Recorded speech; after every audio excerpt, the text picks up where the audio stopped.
Okay, so we are going to today, Amir Tashem, make a lot of headway into our sugya of Ger Katan at Bin Lanoso al Das Bezdin, and with a lot more, we've done up until now.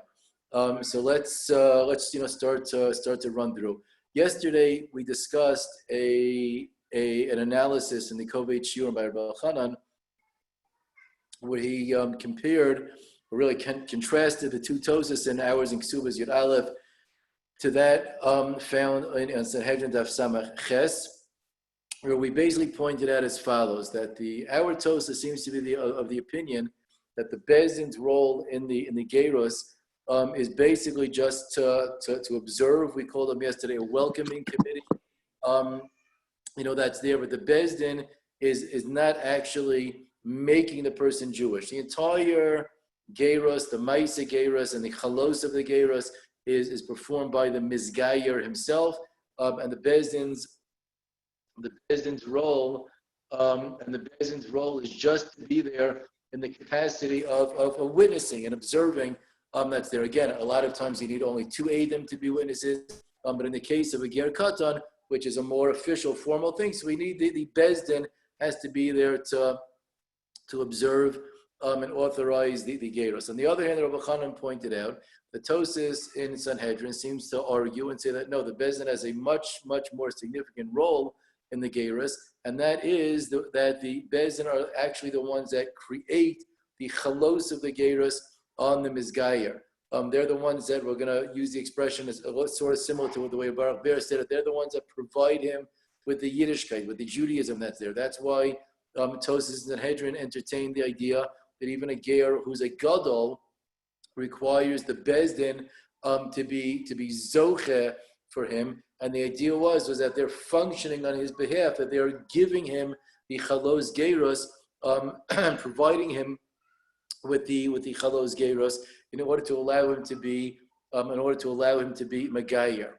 Okay, so those were two different understandings of how the role of what the role rather of the Bezdin is according to those two different Tosas. Rabbi Chanan also pointed out a very interesting little twist, and this just can introduce some terms and concepts that I want us to be familiar with. Where he brought a very interesting raya from the Tosas that you learned in Yavamas and Daf Mem Hey. Where Tosas there in Yavamas points out to us the following interesting thing. There is a din that the Gemara has, a Tosas quotes, that says that Geros requires a Bezdin. Ger Tzarach Shlosha. You have to be Megayer in the presence of a Bezdin. Mishpat Ksivbe, because the Torah speaks about the word Mishpat, the judgment, the Mishpat, in reference to Geros. If it's a Mishpat, you need a Bezdin.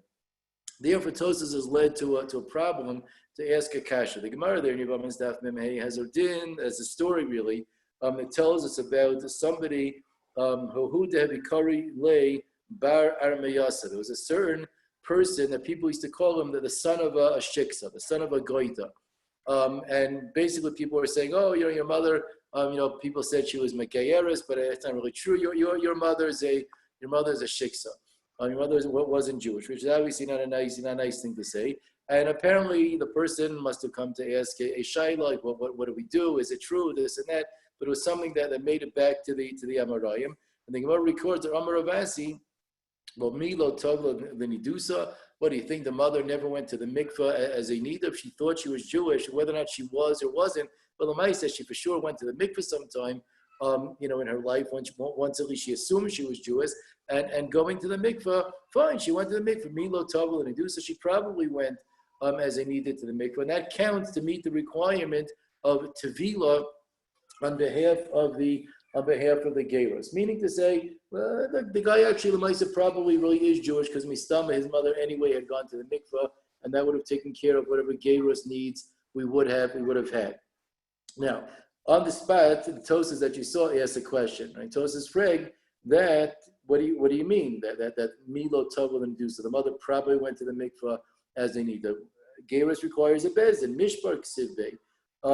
And Tosas points out that Lamaisa, people, the maximum when they're going to the mikveh to be told for nidas, there might be a woman, a mikveh lady that's standing there watching out over the tefillah, but that doesn't count as a bezdin to make a gerus. The ish is psula as a dayan anyway, and but that doesn't count. So whatever happened to the rule of mishpah ksive? How can we just be somech on the fact that the lady probably went to the mikveh? Tosas gives two terutzim. Teretz number one, Tosas is v'yesh lamer the b'inat shlosha hainu the kabbalah some mitzvos aval the tvila lo aval the tvila. Tosas says first of all the whole din that a gerus has to be in front of a bezdin, that's limited to the kabbalah some mitzvos. When you say I'm being mekabil all the mitzvahs upon myself, that has to be done in the presence of a bezdin, but the tefillah doesn't. So yeah, she went to the mikveh in private. No one observed and no one witnessed, but that's okay. Tosfos says in the first shot. The Gemara says later on that you're supposed to have two Talmidei Chachamim, two Rabbanan standing, in the presence of a ger when they're being megayer, at least outside the room. When it's a woman who's being megayer, so Tosfos says, yeah, but you don't really need that. Second teretz Tosfos says is that no, maybe you really do need a bezdin to be there to witness the tevilah of the ger also. So how do you have that over here? She wasn't in the presence of a bezdin. The yesh mefarshim the kevin the yadua lakol shetavla. It's ki'ilu omdim sham dami. Since everyone knows that she was tovel, she was a Jewish woman acting normally. Mistama, she went to the mikveh. We know that. It's very, very safe to assume that. So that counts ki'ilu. It's as if we're omdim sham. It's as if there were people who witnessed. And so even though you're required to be tovel in front of a bezdin, lamaisa, this is going to count as that. That's the second teretz that's there in Tosfos. And Rabbi Chanan points out a very, very simple idea over here, diuk within the Tosfos. And he says like this, well, what do you mean, the second teretz of Tosfos? Since everyone knows it's Yadua Lakol, that she went to the mikveh, so it counts ki'ilu omdim sham. So Rabbi Chanan now says the following thing. So what's going to happen? No one was actually there. No, meaning no one physically was standing there present when this particular lady was going to the mikveh at that time to be Megayer. Right? That's right. We know that no one was there. If the role of the bezdin in a gerus is that the bezdin is what creates the chalos gerus, that they make the person Jewish, they deliver the kedushas Yisrael to the ger. So Rabbi Chanan says that second teretz of Tosfos can't possibly make any sense. If the bezdin is not physically there's no actual body of a bezdin, no entity of a bezdin present to deliver the Yiddishkeit, to create the chalos of the gerus. The fact that everyone knows she went to the mikveh doesn't mean that there was actually somebody there to hand the ger their gerus. That never happened. Elamai, Tosfos says, mistama, what you see, what Rabbi Chanan rather says, mistama, what you see from that second teretz in Tosfos is that Tosfos feels that the bezdin is not there to be the ones that are creating the chalos of the gerus, like we were suggesting Tosfos in Sanhedrin held. Rather, the bezdin is there to authorize. They have to witness that the person was being megayer, like we said before, a welcoming committee to clap their hands and say, welcome to Klal Yisrael. But they're not the ones that are actively creating the gerus.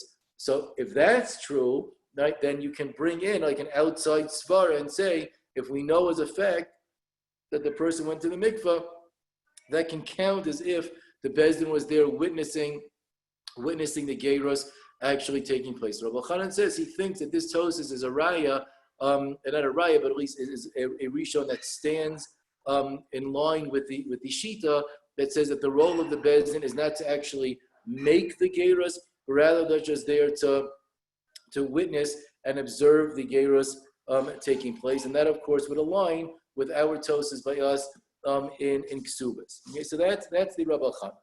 Now we're going to go a little weiter right now in some of the things that we've been learning.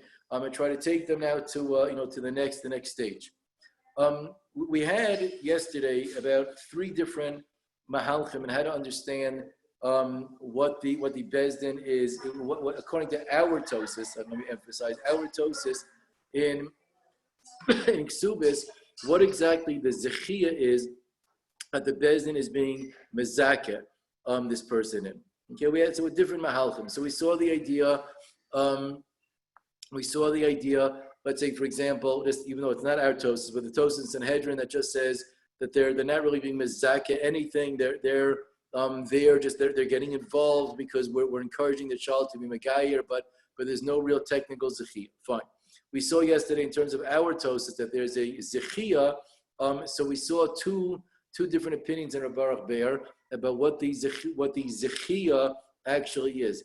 Either to say, right, that the Kedushas Yisrael is being viewed as some actual monetary entity, an object that we're taking, right, and giving over to the ger. We're delivering you the gerus and the Kedushas Yisrael.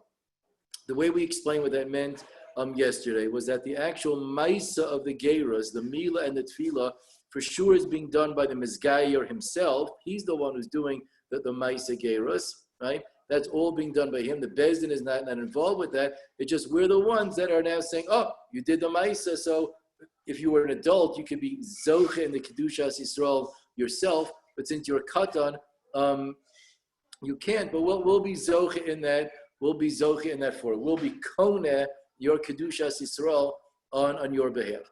The Brisker Rav, also cited by Baruch Be'er, learned very, very differently. The Brisker Rav explained that the concept over here is that the very maisa of the mila and the tevila itself, which have to be l'shem gerus, and he brought the right from the Gemara Yavamis that it can't be done bal karcho, even though a regular mila of a regular Yisrael, of a child, an adult, could taki be done without the person's consent, but gerus can't be done bal karcha, and it doesn't have a shame of a maisa mila unless it was done midas of the mizgayer.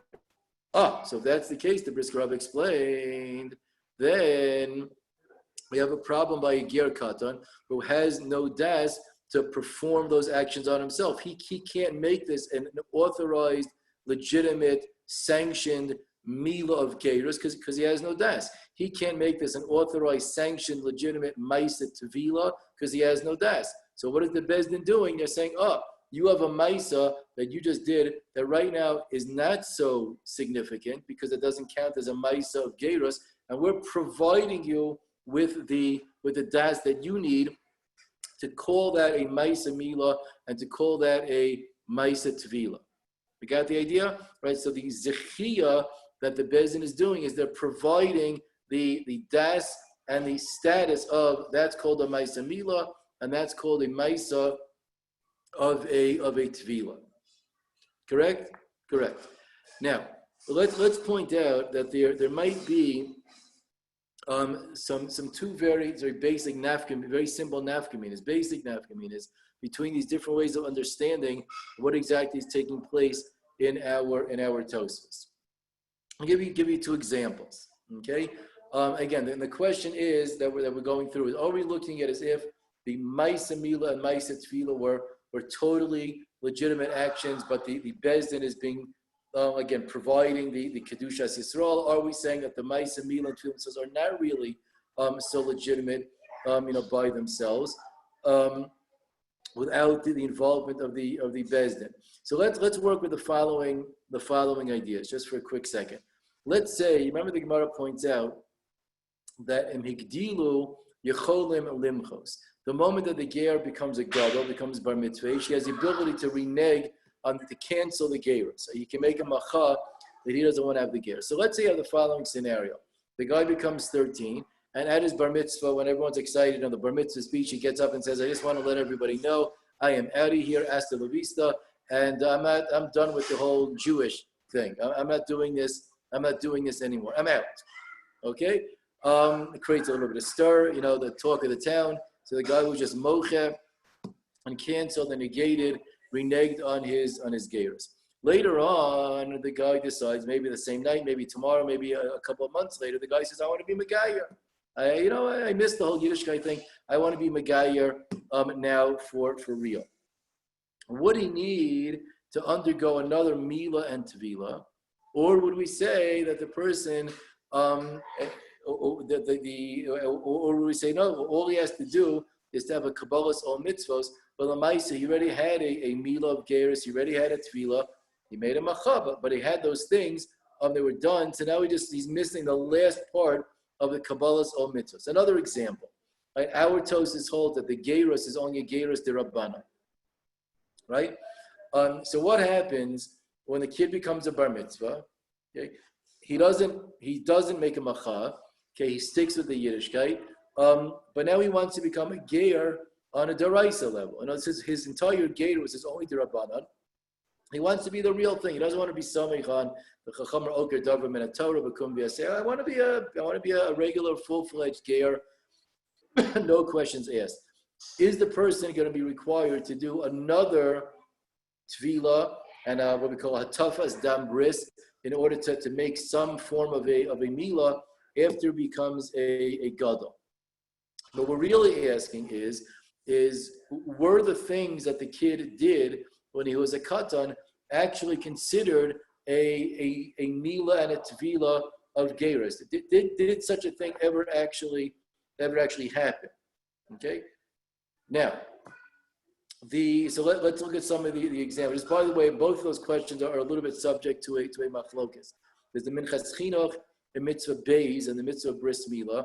The minchas chinuch has a taina that he speaks about the case of the after the macha, but he says a person would not have to do a milah over again. The milah that he had when he was a kid counts. That was a legitimate milah of geras.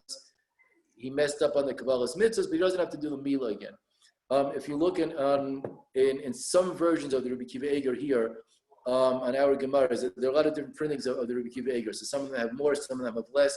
But in some of the versions, they collected his writings and they put them into the Chidush Rabbi Kiva Eger. So some of them, over here, they quote Rabbi Kiva Eger bringing some of them of his son of Shlomo Eger, who said that in a case of the post bar mitzvah, when the guy wants to be a ger d'oraisa, Rabbi Shlomo Eger held that the person does have to do a toughas dambris. He has to prick himself, poke himself, to draw blood to make a hatafas dambris, because the earlier mila wasn't really a bona fide actual mila for geras. You have to repeat the thing over again. Bummer, but you have to repeat the thing over again.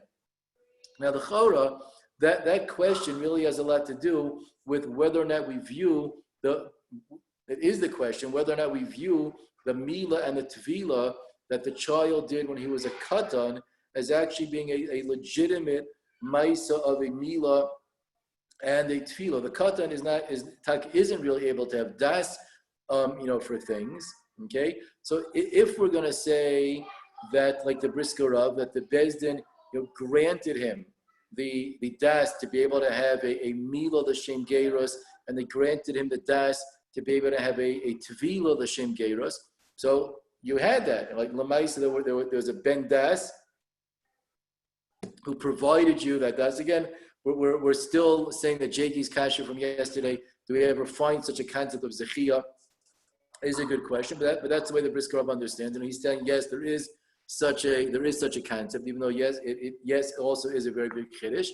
But what we're basically saying is the mila and the tefillah that were done were real acts of mila l'shem geiros, and you wouldn't have to repeat those things over again. They actually happen and they're legit, and they can remain for later on. When you say like what Shlomo Eger did, where he said that you have to have a hatafas dam bris, that's obviously working with the assumption that the earlier prior mila and tvila were not a real, total, actual 100% bona fide mila and a tvila. So that's going to be working with the idea that we don't really recognize that the katan might have done the geiras. He might have, but l'maisa, you didn't really have a full das for those things. So there is something missing from the geiras of that katan. And that question, like we said, depends on some of the different ways you understand what the zechiyah is and what was taking place over here. I want to note very, very quickly, and this also falls into this discussion, the lashon of the Rambam in of Isuri B, halacha dal, you should have on the sheet. So I'm just going to scroll down to the Rambam here on my sheet also, where the Rambam writes something very, very interesting. The Rambam says as follows. He prefaces telling us that we learned out the halachos of Mila from Har Sinai, what the Klal Yisrael did at Har Sinai. And then he writes, V'chein l'doro. Same thing is true for all generations. If the guy wants to enter into the bris, what we call the covenant with the Jewish people, and he wants to dwell and bask and hang out, we would say, under the kanfei Shechina, Yekabel alav ol Torah. So what does he do? Tzarach milu utvila bartzas carbon. He has to have a mila. Tvila, he brings a carbon. In nekeva, she needs a tvila and a carbon because the mila is going to be somewhat of a challenge for her to do. Etc. So that's how you make a gerus. Now, one of the things that we can be medayik, a very interesting thing in the Rambam, and if we recall back to our beginning of this discussion, we noted a question of what exactly is the role of das in general in the gerus. We might have thought that the gerus is just a matter of going through the emotions. You went through the actions. The same way if I pick up a lulav and I shake a lulav, I did the ma'aseh mitzvah and that's good enough. So if the guy had a meal and a tefillah and whatever, that's fine. Who says that you have to have any kind of das? Well, what's the role of that? Okay, and we discussed all different options, right? To create a chalos, you need das. Like we described, I have to be zoche in the kedushas Yisrael that requires das. I might need das to make the action of the mila and tefillah a mila l'shem gerus and a tefillah l'shem gerus, and not just stam, and an abuse of the person and so on and so forth. This Rambam might be telling us something a little bit different. The Rambam actually speaks about das over here in a very interesting context in relation to the gerus. The Rambam's expression is kishiyirtze ha'akam lehikanes the bris ulistofev tachas kanfei hashchina. Right, when the akam wants, when he has a ratzon to be megayer, what does he do? Mila, tefillah, etc. Okay, right? So now, we perhaps can be medayik in the Rambam that the mila and the tefillah, the process of the gerus itself, doesn't actually require any special kind of a das. Maybe attack is true, like we were asking earlier, that as long as you went through the motions, so you did it. You performed the acts of the gerus. Maybe that's going to be fine. The one thing that the Rambam does tell you need das for is that there is what we're going to call right now a prerequisite, a tenai mukdam, a prerequisite. The mila and the tefillah are only effective if the guy, I'm going to use the word, commissions a gerus. He has to ask for, he has to want a gerus. Then you go through the mila and the tefillah.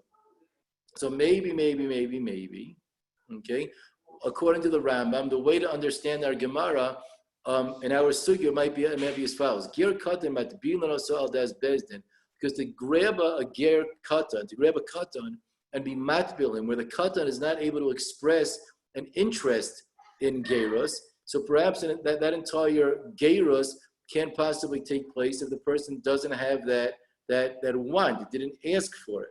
So the chiddush of the din of ger katan could be, if this diuk in the Rambam is accurate, the chiddush in the din of ger katan is that the bezdin is able to provide the ratzon, the bezdin is able to provide the interest in the gerus and say, oh, we want you to go through with this, and that's going to count.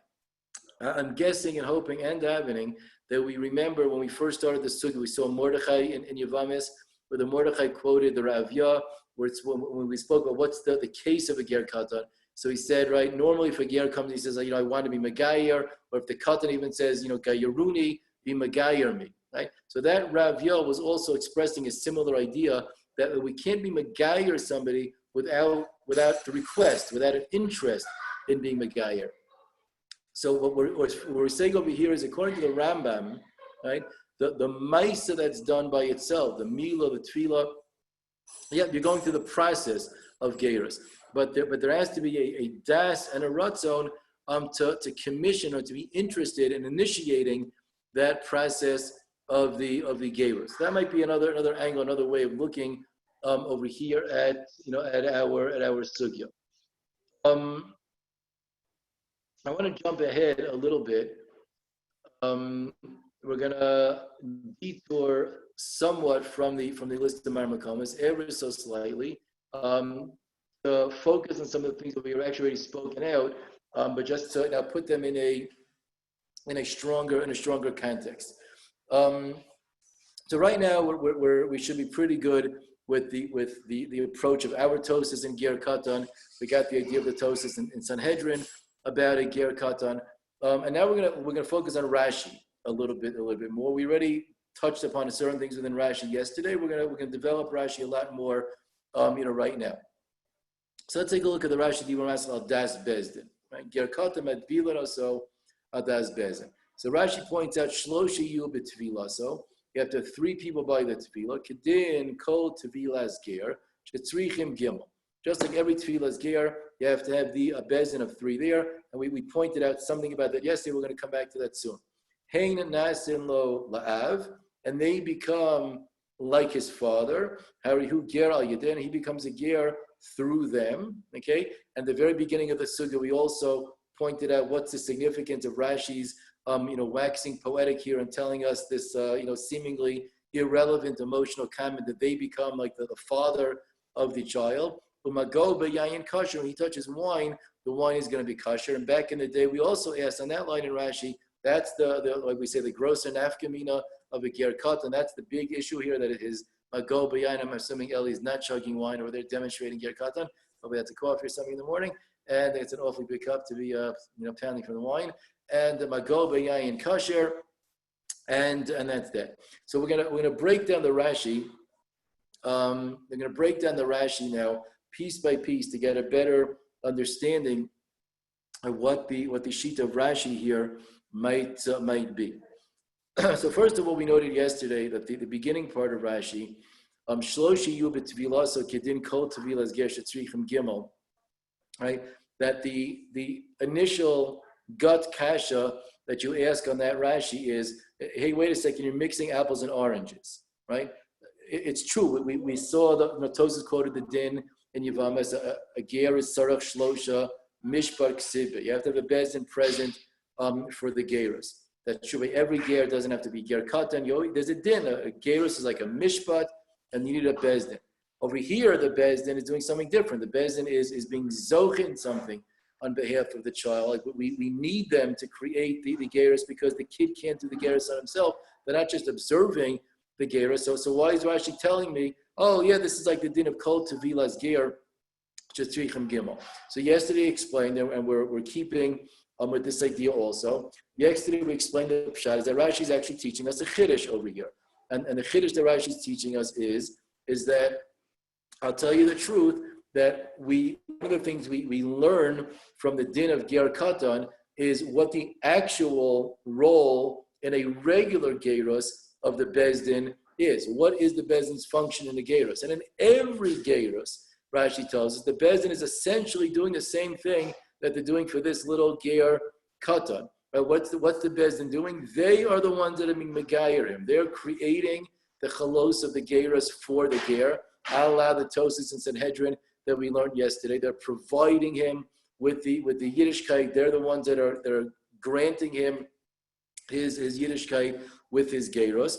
And I might not have understood that if I just learned the regular dinam of gerus that are that are presented in the sugyas in Yavamis.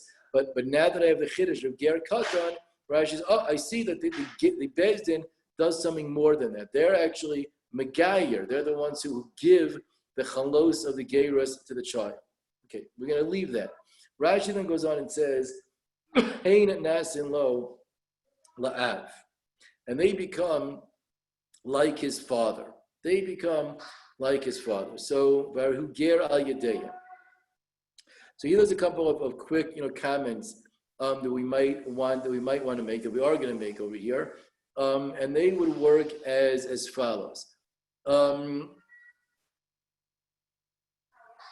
So let's take a look very quick. Actually, I'm going to jump back into one of the Marmakomos. There's a Pinei Yoshua that you have on your Marmakomos. The Pinei Yoshua makes a comment. If you actually look in the Pinei Yoshua in your Kovetz, you notice this is like actually the last 2 lines of a much longer paragraph, but I cheated for you a little bit on the sheet and just gave you like the punchline that you need to see for now. So just use the sheet if you want to, cheat along with me. So Pnei Yeshua says something interesting. Beperagish Makadish Kasavti, then he the Zechias Akadan Aide Acher Midrabana. In the Gemara's in Kiddush Naf Mebeis, I told you know what? Zechia, if somebody does Zechia for a child, that's only a Zechia Midrabana. Like Tosas says, you can't be Zochin something for Katan Midaraisa. The Zechia for Katan is only Midrabana. Says the Pnei Yoshua, but I'll tell you a Chiddush. Mikamakam Ayidei Bezdin, heavy Midaraisa.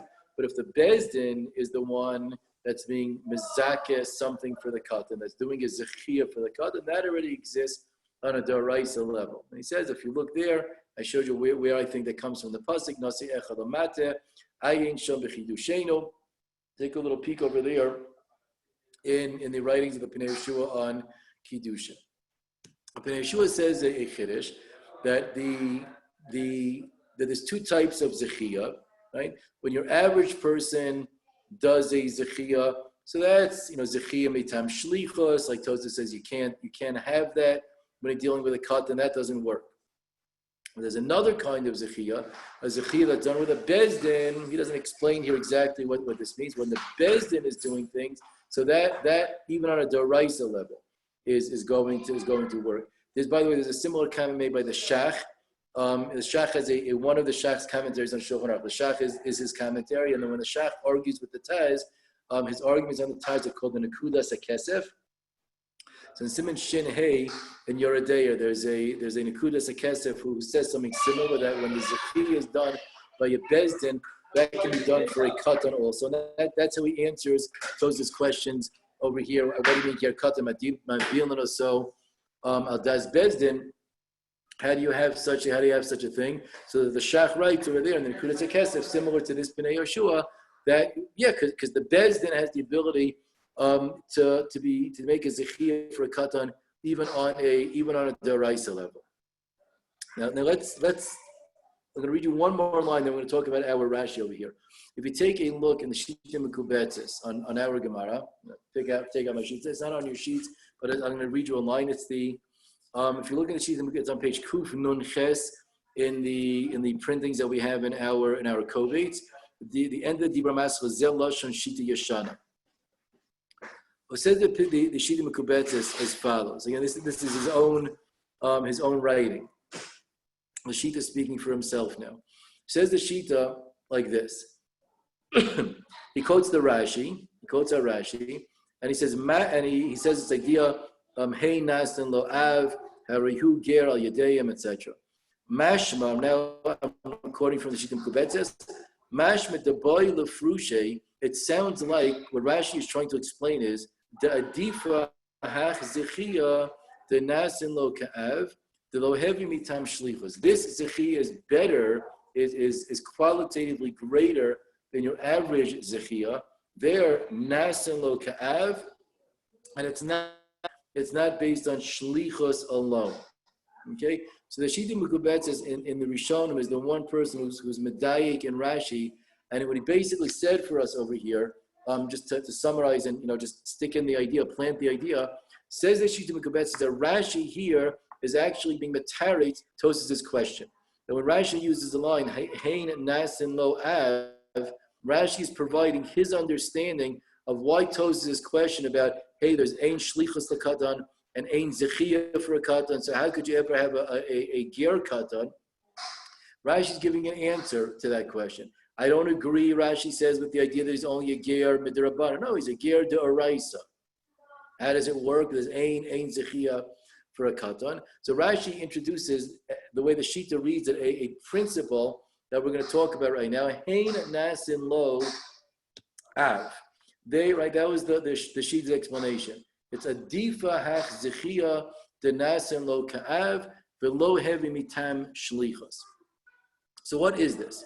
So let's piece together some other things that we learned also. If we look back at the previous Rashi, right? So on the Rashi pointed out ger katan is matbilan asal das bezdin ein lo av, right? If the child doesn't have a father, the imo hevi also lehizgayer, and the mother is the one that's bringing him to be Megayer. So if you remember back in the day, we had a discussion, what's Rashi trying to tell us? Many of the Rishonim downplayed that whole discussion. The father coming, the mother coming. You just said, as long as the parents aren't being Megayer, the Bezdin has to be Megayer, it has to be Aldaz Bezdin. But if you remember, we saw Bach. The Bach had pointed out that he thought that Rashi was saying something much stronger over here. That if you remember, the Gemaras later on speak about the idea of Nichale, the Maida Avra Vuhon. That sometimes you have, the Gemara discussed a scenario, if the parents are going to be Megayer with the entire family trip, okay? Can you imagine such a thing? The family venturing out of their house. It's hard to believe in nowadays, the past couple of weeks, but the family is leaving the house, they're going on a trip. Parents are Megayer, the kids are Megayer.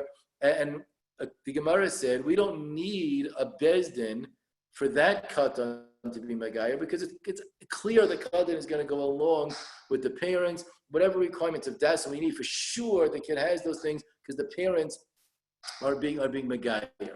The Bach pointed out that he thinks Rashi is telling us as follows.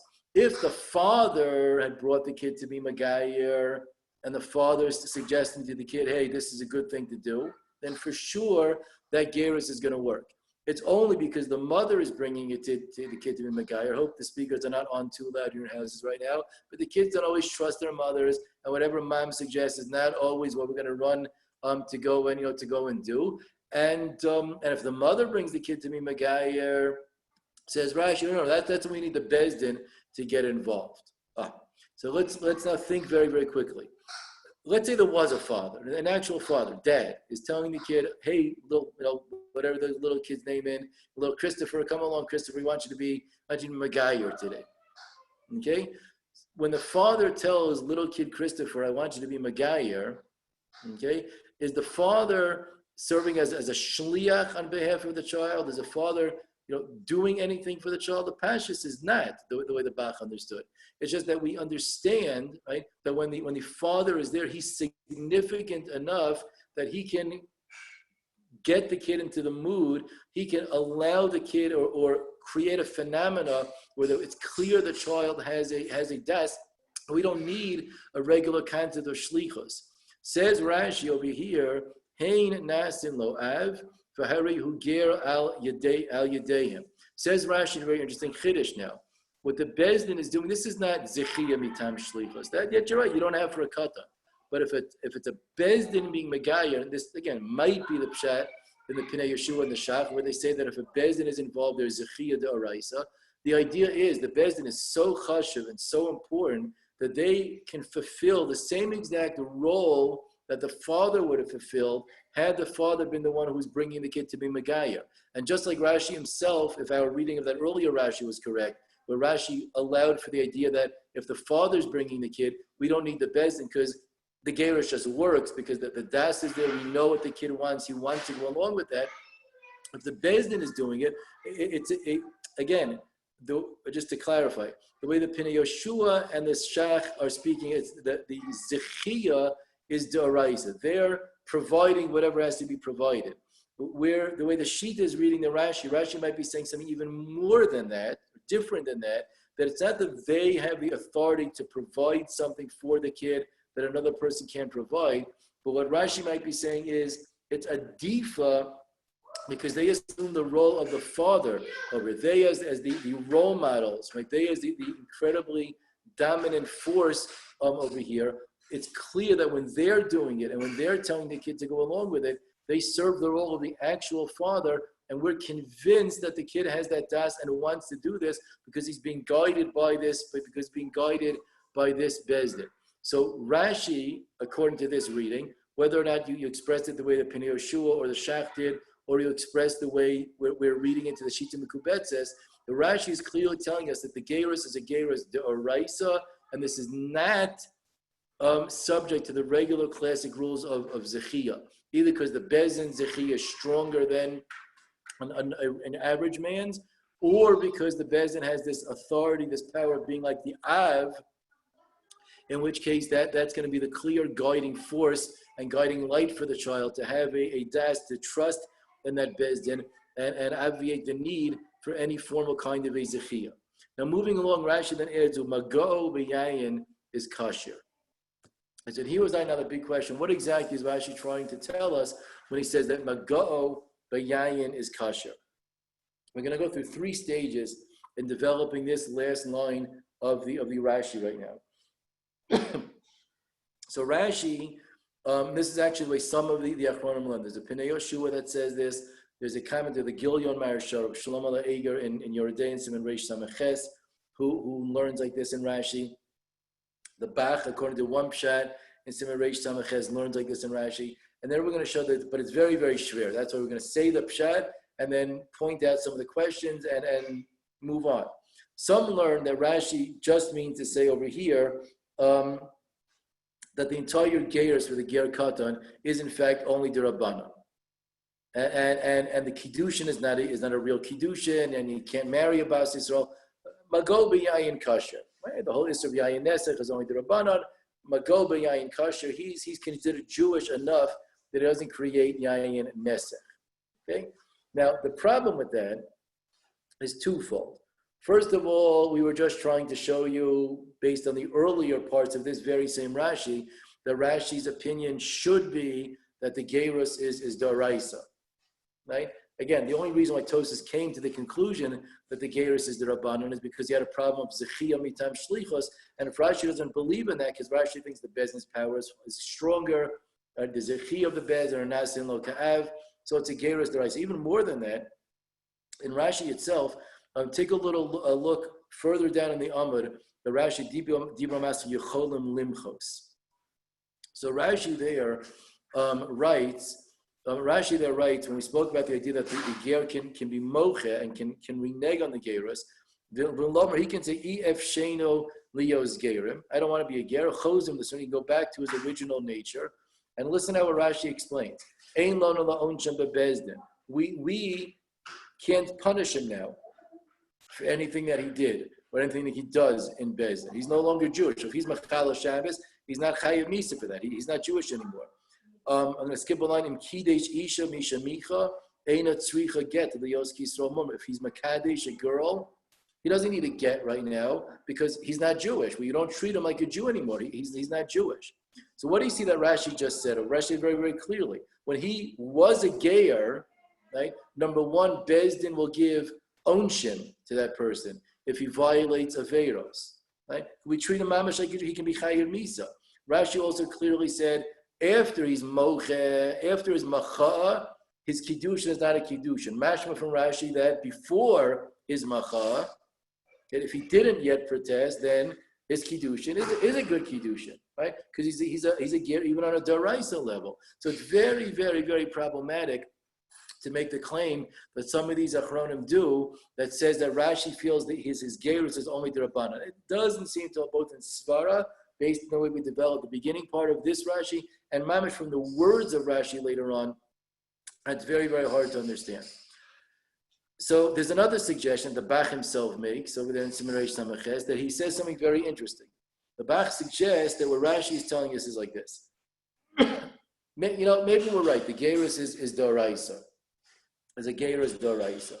However, this is like a new angle that we haven't really discussed. We're actually going to touch upon this probably later on, but we're going to introduce an idea. You know what? Maybe, even though it's a gerus Doraisa, but the moment that I know that he has the option later on in life of making a macha and backing out, maybe we can't take his current status as a geir all that seriously.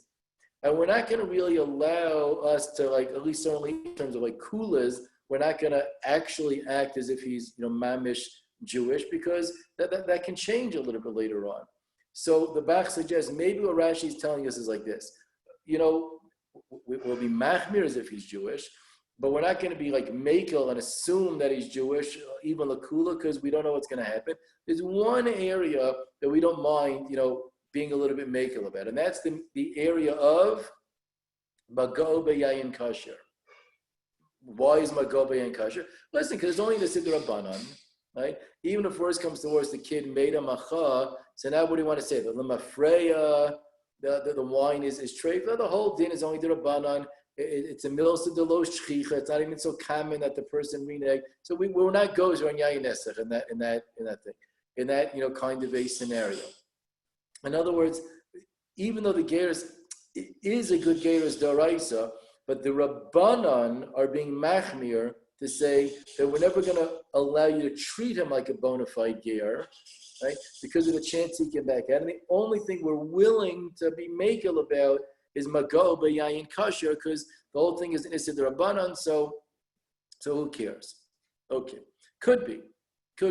We can't totally deny that's true, but could be. There's another pshat in Rashi. This is based on a Meiri. Meiri doesn't say the pshat in Rashi, but the idea is found in Meiri. One of you guys, I think it might have been Eli a couple of days ago, made it maybe even this suggestion. If not this one, then certainly something very similar. The Meiri quotes B'Shem the Gaonim, a very interesting idea. He says like this: even if the guy is mochel later on, right? He protests and he goes back on the gerus. And Alam Afreya, we realized the gerus never worked. He cast it off, he chucked it, and he made a macha.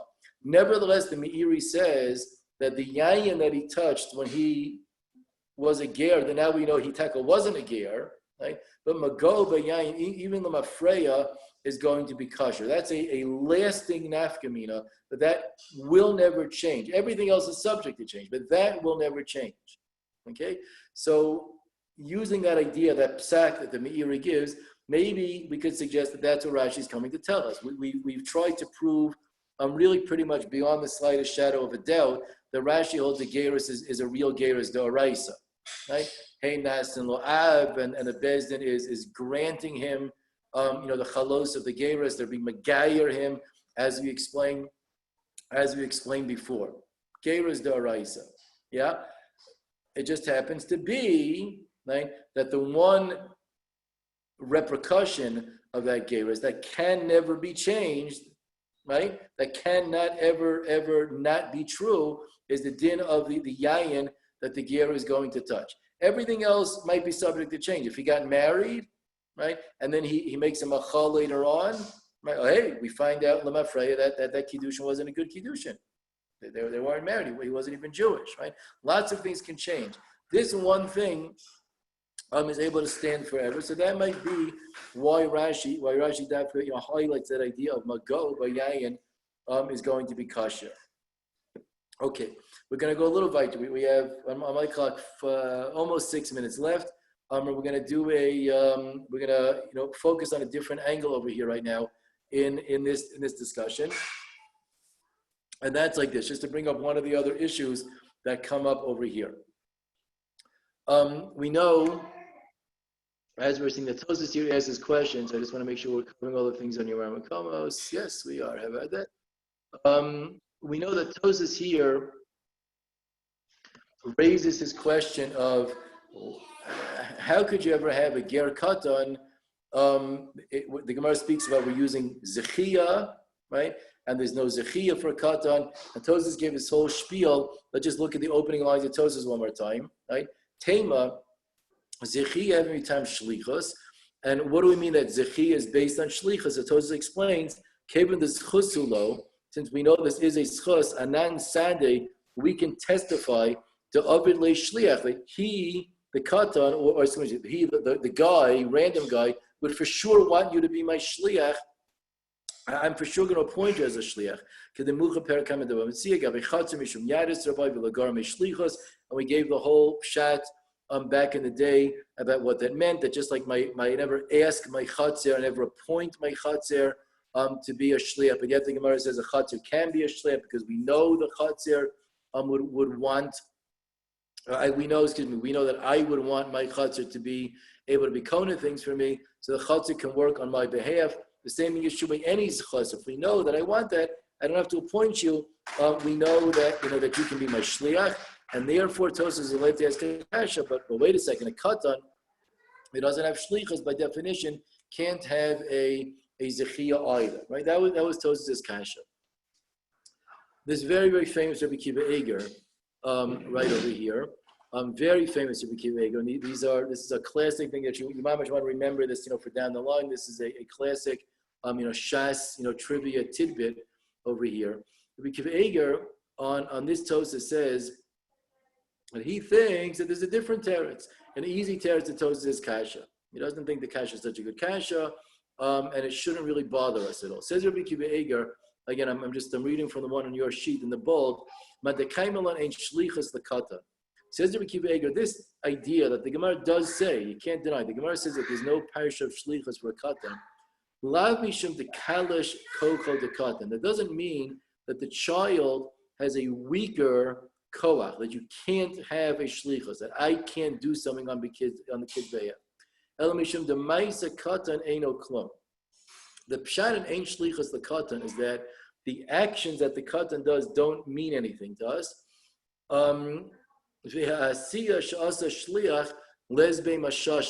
And the fact that the child made this person into a shliach has no meat to it. That doesn't mean anything.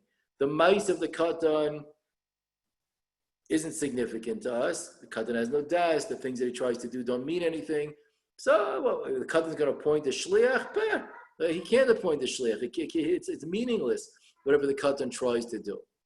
So it says Rabbi Kiva, you can continue, but if that's true, that the whole reason why the katan is no shlichus is because it's chaser, there's something lacking in his ability to be mamaneh, to appoint a shliach, says Rabbi Kiva Eger, if we have an example where you don't really need a minui shlichus, he's a shliach without being appointed. I don't have to say, I want you to be my shliach, says Rabbi Kiva Eger, there's no reason why that can't work on behalf of a katan also. And since Zechia, says Rabbi Kiva Eger, is, yes, it's a shlichus, right? But I'm acting and serving as your shliach without having you appoint me as a shliach, because we know that that's what everybody wants. It's a zach and adam shalom b'fanav. So the moment I don't actually require a formal minui shlichus, I have no problem, Rabbi Kiva Eger says, I have no problem of allowing that shlichus to work for a katan. It says Rabbi Kiva Eger, right? That's exactly what's going on in our Gemara right over here. Zachin adam shalom b'fanav. Ger katan is not gilan oso al das bezin. You can't have a katan can't have a shlichus. I don't need a shlichus for a katan. I don't need a minui shlichus for this zechia. So of course, yes, the bezin can be the shliach on behalf of the katan. Following that idea, in other words, Kiva Eger is saying, I'm giving my own teretz to Tosas' kasha. Tosas apparently didn't agree with that because he didn't answer like that. He gave his whole other explanation. Interesting, Rashi, right? He's not defending Rashi, but Rashi gave his own pshat that we explained. What Kiva Eger is saying, but I think that makes a lot of sense, and that should be a legitimate understanding of a teretz to the kasha of Tosfos. Now we are on time. I don't want to steal any of your lunch break right now. We're actually not done with that, Ricky Baker. We're going to pick up with that tomorrow. By show of hands, just very quickly, tomorrow? Can we give some more Ma'amar Komas tomorrow? Would that be okay? Just we're pretty much done over here. Would that be good? Yeah. Okay. Gavaldik. How about that? So we're going to call things for today. We are going to finish this up because there is more to go, and then there's a lot of fun things that are left about this week, Vager, and some of the other things that are coming up. But we are going to try to go a little weiter tomorrow. Again, weiter means more in this Tosfos, but like another discussion over here within the Tosfos. Okay, I'm going to call us off over here. I am officially locking you out. Have a very, very good day. We will see you later. Shkach to everyone for learning great this morning.